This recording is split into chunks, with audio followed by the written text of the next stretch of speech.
শাবান মাস শুরু হওয়ার মানে হলো রমাদানের ক্ষণগণনা শুরু হওয়া। শাবান মাস শুরু হয়ে গেলে আর 28 দিন আছে, 27 দিন আছে, এভাবে আমরা দিন গণনা শুরু করতে থাকি রমাদানের আগমনী বার্তাবাহক এই যে মাসটা শুরু হয়েছে, এই মাসটাতে আমাদের একটা বিশেষ করণীয় আমল আছে, বলবো সেটা। নবী করিম সাল্লাল্লাহু আলাইহি সাল্লাম শাবান মাস শুরু হলে প্রচুর পরিমাণে নফল রোজা রাখতেন, অনেক বেশি পরিমাণে নফল রোজা রাখতেন। আমাদের আয়েশা রাদিয়াল্লাহু বলেছেন, কানান নবী সাল্লাল্লাহু আলাইহি সাল্লাম ইয়াসুমু শাবানা ইল্লা কালিলা, শাবানের কয়েকটা দিন বাদ দিয়ে, শেষে কয়েকটা দিন বাদ দিয়ে প্রায় পুরো শাবান তিনি রোজা রাখতেন। তো এই শাবান মাস নবী করিম সাল্লাল্লাহু আলাইহি সাল্লাম নফল রোজার জন্য সবচেয়ে বেশি গুরুত্বপূর্ণ মনে করতেন। এই জন্য আমি বলি, নফল রোজার শ্রেষ্ঠ মাস হলো এই শাবান মাস। সে শাবান মাস শুরু হয়ে গেছে, আমাদের সামনে এখন অনেকগুলো দিন আলহামদুলিল্লাহ বাকি আছে। নবী সাল্লাল্লাহু আলাইহি সাল্লামের এই সুন্নাহটা আমরা প্রতিষ্ঠিত করতে হবে, বেশি বেশি এই মাসে নফল রোজা রাখতে হবে ইনশাআল্লাহ। আমরা অনেকে রোজা রাখতে অভ্যস্ত না, যারা রোজা রাখতে অভ্যস্ত না তারা চিন্তা করি যে কিভাবে রোজা রাখবো, আমার ডিউটি আছে, স্কুল আছে, পড়ালেখা আছে, কাজকাম আছে। তারা জানি না যে আসলে রোজা রাখাটা হিম্মতের ব্যাপার। যারা রোজা রাখতে ভয় পায়, একটা হলো যে অসুস্থ ডায়াবেটিসের রোগী, হয়তোবা অনেক বেশি সিরিয়াস পর্যায়ে ডায়াবেটিসের রোগী, তিনি চাইলেই আপনার দীর্ঘ সময় না খেয়ে থাকতে পারেন না, তাদের কথা ভিন্ন। ওরকম সিরিয়াস পর্যায়ে যদি না হয়, তাহলে সেক্ষেত্রে না খেয়ে থাকতে পারাটা এটা কষ্টের, কিন্তু এরকম কষ্ট না যে আমরা অনেকে সাহসী করতে পারি না। আপনি যদি টানা 10 দিন 20 দিন রোজা রাখেন, আপনার সাময়িক কষ্ট অনুভব হতে পারে, কিন্তু আপনি আস্তে আস্তে যখন অভ্যাস হয়ে যাবে আপনার, তখন দেখবেন রোজা রাখাটা আপনার জন্য একটা বেশ তৃপ্তিদায়ক, আনন্দদায়ক এবং মজার একটা ইবাদতে পরিণত হয়েছে। ভাইরা আমার, এখন তো ডাক্তাররা আমাদেরকে ফাস্টিং করতে বলে, তাই না? না খায়া থাকতে বলে ডাক্তাররা। প্রিয় নবী সাল্লাল্লাহু আলাইহি সাল্লাম যে রোজার বিধান আল্লাহর তরফ থেকে আমাদেরকে দিয়ে গেছেন, এটাতে আমাদের স্বাস্থ্যের জন্য এত উপকারী। আমাদের শরীরে যে অতিরিক্ত মেদ, চর্বি এগুলো জমে যায়, এগুলো যে গলা দরকার, এই গলার প্রয়োজনে আমাদের মাঝে মধ্যে লম্বা টাইম ফাস্টিং করা দরকার।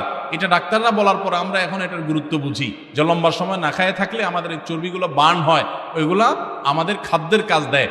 আমি এই জন্য বলি, আল্লাহ রাব্বুল আলামিন আমাদেরকে যে সৃষ্টি করেছেন, এটা হাইব্রিড গাড়ির মতো সৃষ্টি করেছেন।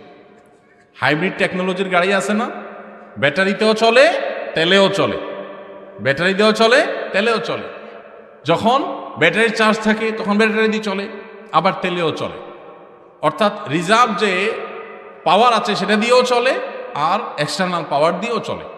ঠিক একইভাবে আল্লাহ তাআলা আমাদের যে সৃষ্টি করেছেন, আমাদের শরীরের মধ্যে এরকম চলার মতো চর্বি, মেদ এই যে জমে থাকে, এগুলো বহুদিন চলার মতো আমাদের শরীরে ব্যবস্থা আছে।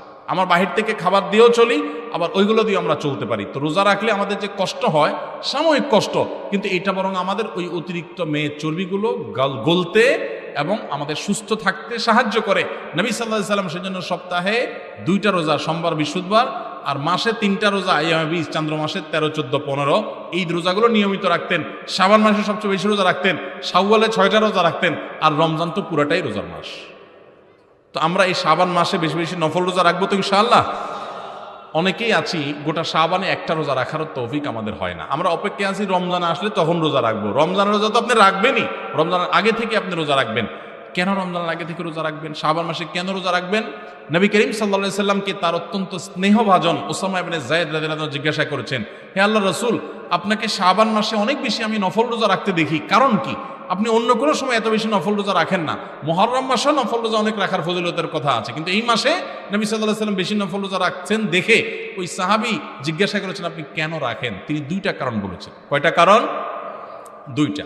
তার একটা হলো, তিনি বলেছেন, প্রথম কারণ হলো শাবান মাসের আগের মাসটা হলো রজব মাস, আর শাবান মাসের পরের মাস যেটা আসতেছে সেটা হলো রমজান মাস। পরের মাসটা রমজান হলো সাইয়্যিদুশ শুহুর, সকল মাসের সেরা মাস, ওটার কথা তো বলাই বাহুল্য, ইবাদতের মাস। এই জন্য সে মাসে সবাই টুকটাক ইবাদতের চেষ্টা করে। আর শাবানের আগের মাসটা রজব মাস, সেটা হলো সম্মানিত 4 মাসের একটা। সম্মানিত 4 মাসের একটা হওয়ার কারণে ওই মাসেও মানুষ টুকটাক ভালো কাজ করার চেষ্টা করে।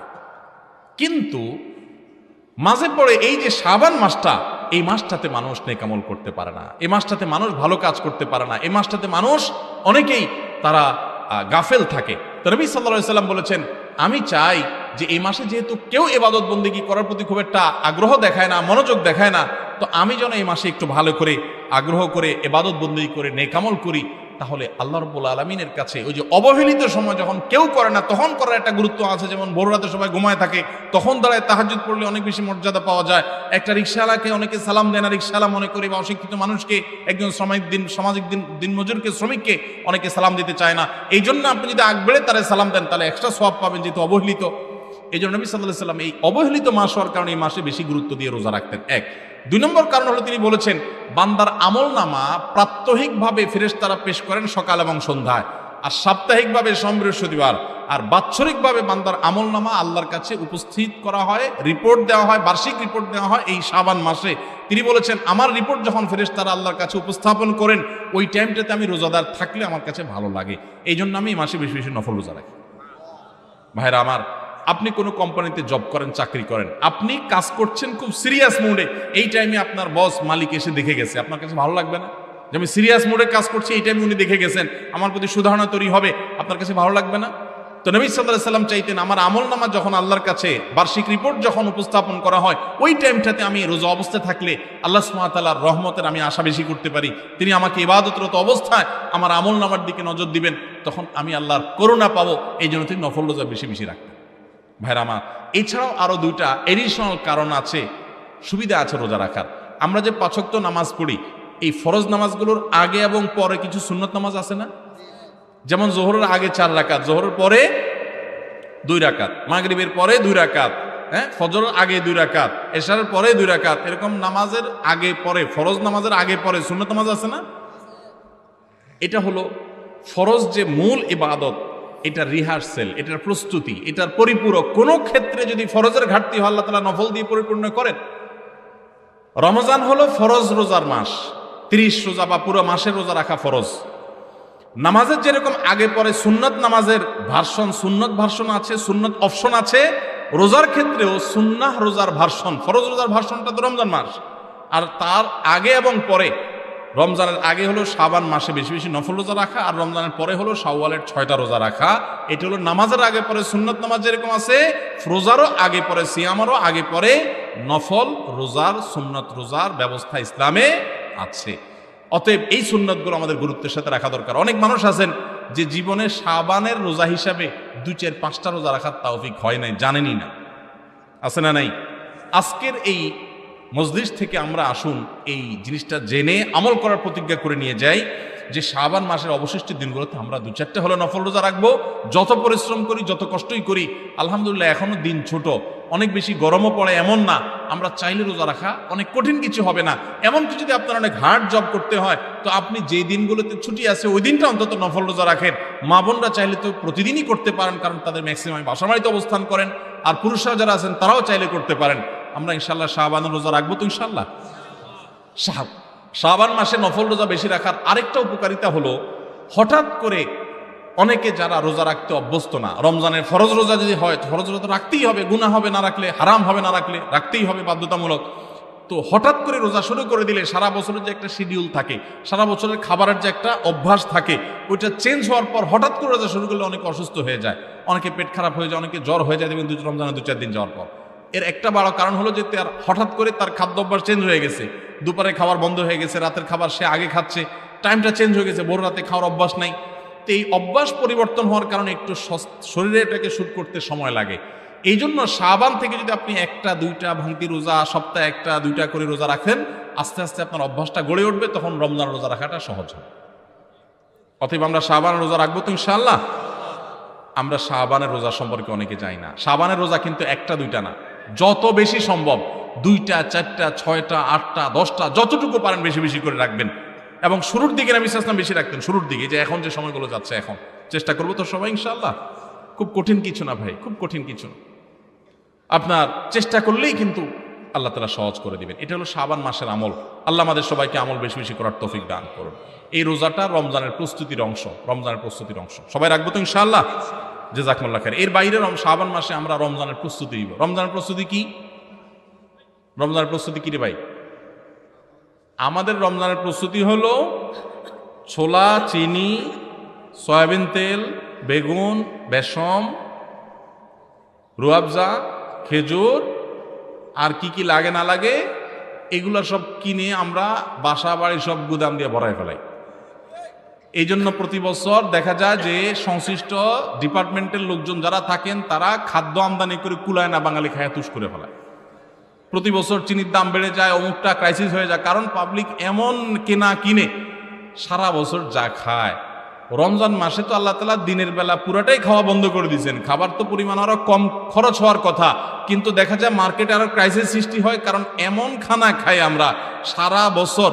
ইফতার মানে হলো নাস্তা, ইফতার শব্দের অর্থ কিন্তু কি নাস্তা। সারা বছর আমরা নাস্তা খাই সকালবেলা, রাতভর ক্ষুধার্ত থাকি, সকালে নাস্তা খাই। আর রমজান মাসে সারাদিন রোজা থেকে না খেয়ে থেকে সন্ধ্যার সময় আমরা ইফতার করি। বাসা বাড়িতে আপনার ইফতারিতে আইটেম কয়টা থাকে? হয় ভাত ভর্তা ডিমবাজি, অথবা একটা তরকারি ভাত, অথবা আপনার পরোটা ডালবাজি বা সাথে ডিম, এইটা 1 কাপ চা, 2 পদ 3 পদ, বড় জোর 4 পদ থাকে। মাগার ইফতারিতে কয় পদ থাকে? 8-10 পদ, এর নিচে আমাদের হয় না। এমন খানা খাই, এটা কি রমজানের প্রস্তুতি? খাইতে খাইতে গলা পর্যন্ত খাই, এরপরে তারাবি পড়ার অবস্থাও থাকে না। ভাইরা আমার, এটা রমজানের প্রস্তুতি না, এটা তো ভোক্তাদের প্রস্তুতি। দোকানদারদের প্রস্তুতি কি? মুদি দোকানদারদের যে রমজান আসতেছে, চিনির বস্তা সব নাই করে ফেলাও, দাম তো বাড়বেই, অতএব সরাই ফেলাও, দাম বাড়লে আস্তে করে বাইর করবে। এখন আসলে কাস্টমার নাই, চিনি শেষ, গুদামজাত করে দাম বাড়ায় দাও, হারাম উপার্জন করো। এ হলো ব্যবসায়ীদের রমজানের প্রস্তুতি, ঠিক না ভাইরা আমার? এটা রমজানের প্রস্তুতি না। রমজানের প্রস্তুতি হবে ইমানদারের, যে আমার রমজান আসতেছে কিভাবে বন্দি করতে পারবো, আগে ভাগে তার পরিকল্পনা করা, চার্ট তৈরি করা, শিডিউল তৈরি করা, রমজানে যে ঝামেলাগুলো আসতে পারে সেগুলো এখন থেকে শেষ করে ফেলা, যাতে করে রমজান নিরিবিলি ইবাদত করতে পারি। আল্লাহ আমাদের সবাইকে তৌফিক দান করুন। সবাই চেষ্টা করবো তো ইনশাআল্লাহ। জাযাকুমুল্লাহ খাইর।